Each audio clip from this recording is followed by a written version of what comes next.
Alam mo yung feeling na nasa mall ka, tapos bigla may dumaan na tao na sobrang simple. White shirt, black shorts, walang flex, walang logo. Parang galing lang sa pagbili ng suka. Pero bakit ganoon?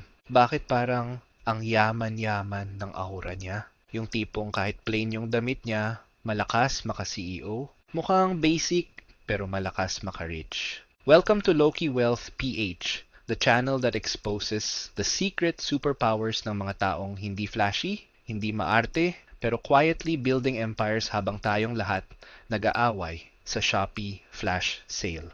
Today, we're diving into a phenomenon na matagal mo nang napapansin pero hindi mo lang naamoy agad. Ang mga mukhang basic, sila yung madalas na tunay na may pera. Not the loud kind of wealth na may pa living my best life caption. Yung silent wealth, yung wealth na hindi mo malalaman unless nakita mo yung portfolio nila, or yung parking slot nila, or yung bahay nila sa probinsya na may backyard na mas malaki pa sa buong subdivision mo. Bakit ganun? Bakit ang daming Pinoy na mukhang basic pero financially deadly? At paano mo ma-adopt yung lifestyle nila para ikaw din maging malakas maka-rich? Let's start with a brutal truth. Sa Pilipinas, the louder you look, the more people assume may pera ka. Pero ironically, the louder you look, the more likely na wala kang pera. Kasi sa atin, flexing is a coping mechanism. But being basic, that's a financial strategy. And if you're new here, don't worry. By the end of this video, promise, baka i-unfollow mo na yung mga flex accounts na nagpapagulo ng budget mo. Kasi dito sa Loki Wealth, we don't chase validation. We chase compound interest. Okay, ready? Let's begin. Let me tell you a story. A few years ago, may nakita akong couple sa mall. Magkahawak kamay, mukhang pupunta lang sa Mercury Drug, plain t-shirt both. Shopee sandals, wala pang jewelry. Pero guess what? Pagdating sa parking, they got into a Toyota Alphard. And not the old one ha, the shiny new pang-politician drop-off type. I was like, wow. Ito yung definition ng I don't owe you a flex. And that moment made me realize ang daming Pilipino na mukhang simple lang pero loaded. Not because they're hiding it, but because they don't care to show it. Now let's break down the traits that make them look basic, but actually make them rich. Let's start with the basic uniform effect. Alam mo yung mga taong may tatlong kulay lang ng damit? Black, white, navy. Uulit-ulitin nila yan until mag-fade yung fabric at feeling mo naging vintage na. Pero bakit sila ganun? Because they know the truth. The less decisions you make in a day, the more energy you have for money-making decisions. Si Mark Zuckerberg may gray shirt, si Steve Jobs may black turtleneck, si Pinoy Tito na may 3 identical Uniqlo shirts, may 4 na properties sa Cavite. And don't underestimate the budget-conscious wardrobe. Yung taong naka-plain shirt, hindi yan nag-splurge sa pang-OOTD. Hindi yan nagpupunta sa mall para magpabudol ng jacket na for cold weather kahit nasa Pilipinas tayo. Sila yung may extra 10,000 pesos a month para i-invest. Samantalang tayo, nagpapaka-fast fashion warrior. Next, the basic wallet behavior. If you've ever met someone na simple wallet lang dala, yung tipong manipis, walang kaarte-arte, minsan may stapler pa para hindi bumuka, chances are may pera yan. Bakit? Because their wallet is not a storage for receipts. Hindi rin storage for utang reminders. It's a system. A system na hindi nila kailangan i-post sa IG stories. May kilala ako, si Kuya Joel, taga-IT. Laging naka-backpack. Basic everything. Mukha siyang estudyante kahit 38 years old na. Pero one time, accidentally nakita ko yung bank app niya habang nagtatype siya. 4.2 million pesos. Liquid. As in, wala pang stocks yan. Tinanong ko, Kuya Joel, bakit ang simple mo magdamit?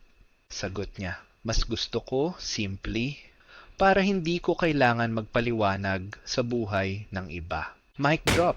Now let's talk about something controversial. The basic phone strategy. Alam mo yung phone na hindi laging latest model, hindi Pro Max, hindi Ultra Extra Mega Edition. Yung tipong iPhone XR pa sila in 2025. Pero gumagana pa, so why change? This is their edge. Yung mga mukhang basic, hindi sila nagpapaloko sa marketing ng it has 3% better camera. Hindi nila pipiliting mag-upgrade for clout kasi alam nila the best phone is the one that still works. And the best investment is the one na hindi pa nababawasan dahil bumili ka ng 80 kilo gadget na pareho lang naman ginagawa ng luma mong phone. Also, they don't fall for the 14K installment, 0% interest scam. Kasi even if 0% interest yan, the opportunity cost is not 0%. Meanwhile, yung kaibigan mong laging updated ang phones, updated din ang utang. Let's move to food. The basic kainan routine is a superpower. Kung kilala mo ang taong everyday kumakain ng pandesal, itlog, kape, and that's it. Huwag mo maliitin. Hindi sila boring, hindi sila uncultured, sila yung hindi magpapagamit sa marketing ng 280 pesos breakfast bowl that tastes like disappointment. There's a famous quote, "Rich people eat the same things every day." And honestly, true. Kasi consistency beats cravings. At yung gastos mo sa fancy breakfast, doon nakakabili sila ng shares sa S&P 500. May kilala akong office mate na karinderya king. Every lunch, pareho order, sinigang, adobo, fried chicken, minsan pag birthday. Sabi namin, "Uy, kumain ka naman ng salad stop, healthy." Sabi niya, "Healthy wallet muna." Fast forward 5 years, may duplex. Kami? May abs? Hindi rin. Let's talk about bags. Basic bag energy. Ito yung bag na walang logo, walang design, walang social na brand name. Pero ironically, yan ang bag na may pinaka-importanting laman. Laptop for business. Notepad for ideas. Property documents. Checkbook. At minsan, resibo ng deals worth millions. Remember, the more basic the bag, the more interesting the contents. Now here's my favorite. The basic friend circle. Kung gusto mo yumaman, bantayan mo hindi lang gastos mo, kundi yung mga kaibigan mo. Yung mga mukhang basic, hindi sila nakikipagbarkadahan sa mga taong ang libangan ay pumunta sa cafe para magpicture ng aesthetic coffee. They have friends na hindi ma-flex, pero ma-idea. Friends na hindi nagpa-pressure mag-travel every year. Friends na comfortable mag-split bill. Friends who talk about investments, passive income, side hustles, and long-term wealth. Not OOTDs and rumors about celebrities. And let's talk about the home. Basic home setup is the new rich. Ito yung bahay na simple, minimalist, walang clutter, no fake vines, no neon signs na good vibes only, no 9,000 peso candle na amoy Scandinavian snowfall. Walang coffee table book na hindi binubuksan.